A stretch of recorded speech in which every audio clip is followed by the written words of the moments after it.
We pause on our Lenten path today to reflect on the question, how do we receive grace? Each week in worship during Lent, we are placing a new station, a different stopping place on this purple path to the cross. Then on Wednesday nights, there is the opportunity to come and prayerfully walk this path and to deepen with the question in a more contemplative atmosphere. Today's station is up there at the back. It contains the 10th anniversary collage from the Asylum Seeker Welcome Centre next door. Have a look after the service, pause there for a moment, and then come if you're able and pray with it on Wednesday night. Now may the words of my mouth and the meditations of all our hearts be acceptable to you, God our rock and our Redeemer. Amen.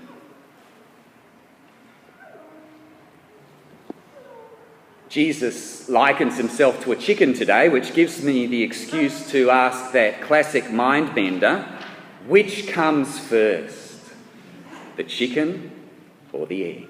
Which comes first? The chicken lays the egg brings forth the chicken. Which comes first? Here's another way of asking the question. Which comes first, politics or religion?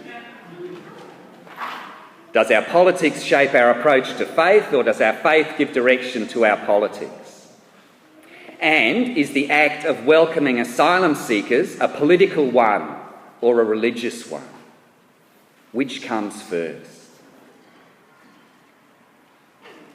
I like the fact that here in the People's Republic of Brunswick, that's what they call it back where I come from, here there is a sign on the front of our church that says Jesus was a refugee. A religious statement that speaks into the current poisonous political climate where deterrence is the overriding political concern, a sign that says faith comes first. Faith and politics do get all muddled up in life, that's natural, but faith comes first, or it should. Jesus was a refugee. Deterrence is on the mind of those gospel Pharisees this morning. Jesus is on his way to Jerusalem. He's going towards it like a mother hen with outstretched wings. Receive my embrace, gather to my heart, shelter in my love. But they say, don't go there, mate. There's only death and grief down that road. Herod wants to kill you. Sounds like a compassionate warning, but really, these are his enemies. They're saying, get back in your place, prophet man. You are blurring the borders with your indiscriminate, open-hearted flapping. Stop threatening our security and go back to where you came from, or you will die. Jesus was a refugee. I assume that is primarily a reference to Matthew chapter 1, verse 13, where it says, an angel of the Lord appeared to Joseph in a dream and said, get up, take the child and his mother and flee to Egypt and remain there until I tell you. For Herod is about to search for the child to destroy him. So nothing much has changed in 30 years. Herod wants to destroy Jesus, but now Jesus comes seeking asylum in the place of greatest threat. He seeks a place of welcome for the freedom, peace, and gracious love of God. He walks right into the heart of the threat.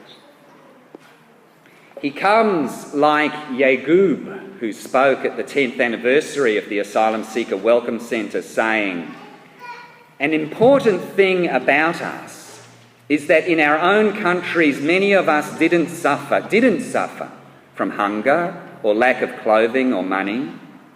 We haven't come here to eat better foods or to live in better houses or to wear better clothes.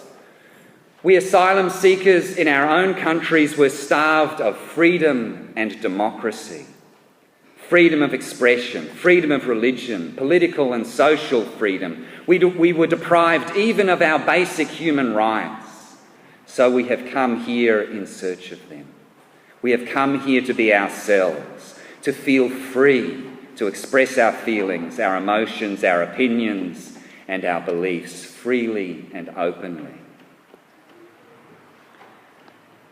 And they will risk their lives for that. They will risk their lives to do that. Like Jesus, who sets his face to go to Jerusalem, like a desperate refugee getting into a boat and putting out to sea. There is death in that direction, Jesus.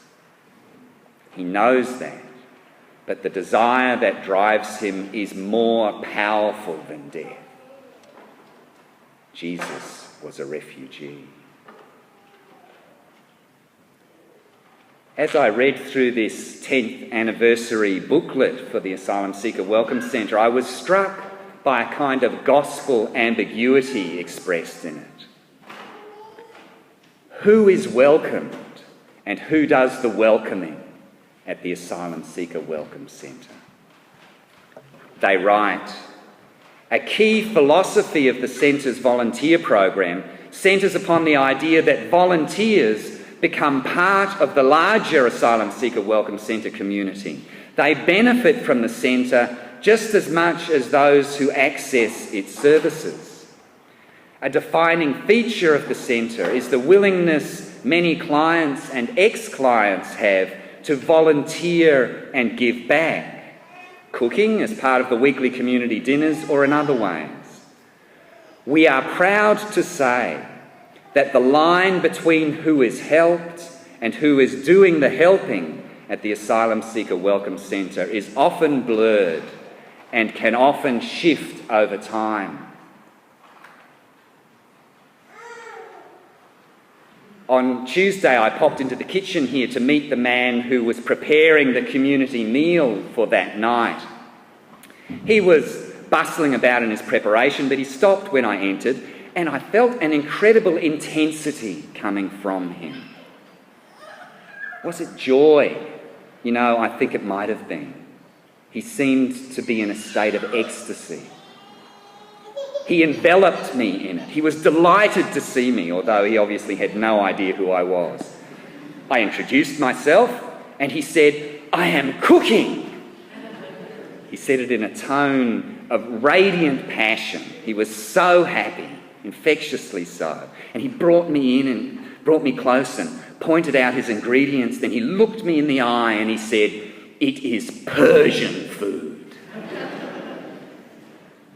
Well, I was fascinated. I told him apologetically that I couldn't be there for the meal that night, but I wished him well with it. Then I probed him for more detail about the dishes he was preparing. What were they called? What was in them? How will he cook them? And he replied, "Yes, I am cooking. It is Persian food." And that was the extent of our verbal communication. But I left that encounter with the sense of having received something wonderful.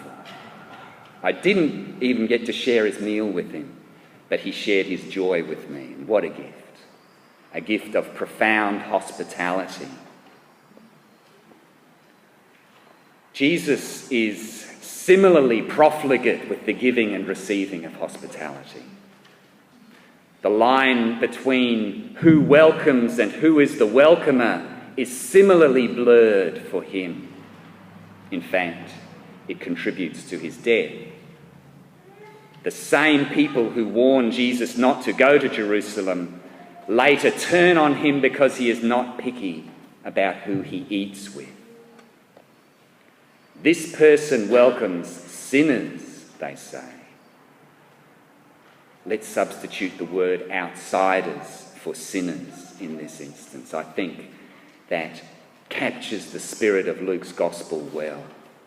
This person welcomes outsiders and eats with them. He welcomes them and receives their hospitality, their welcome, as in this little story, Luke chapter 5. Jesus went out and saw a tax collector named Levi. He was sitting at the tax booth, and Jesus said to him, "Follow me." And Levi got up, left everything, and followed him. Then Levi gave a great banquet for him in his house. How do we receive grace? By welcoming the welcomer. Our whole church is an asylum seeker welcome centre because Jesus was a refugee. Jesus is a refugee. Which comes first? Our welcome or God's open-hearted offer of gracious love? Well, of course, it all begins with God. Wonderfully, undeservedly, profoundly. But notice also the chicken and eggness of it. He comes, the holy visitor, approaching our city, our land, and the territories excised from the migration zone of our souls. He comes with wings outstretched, and perhaps there are places in us that would have him turn back. No, go back. You challenge my equilibrium, my security. I'm afraid of you and of how you might make me change. I'm afraid to welcome you. But he isn't stopping. He can't be deterred. He just keeps coming. He comes with wings of love spread wide, but actually he looks less like a giant chook and more like a desperate, hope-fueled refugee. He looks like the needy stranger, the outsider, someone different to you and me. And could it be that as my heart breaks open and my arms reach out in welcome, could it be that the stranger looks at me and sees the welcoming refuge seeker too? And as we meet and embrace, could it be that each of us finds ourselves being held by God?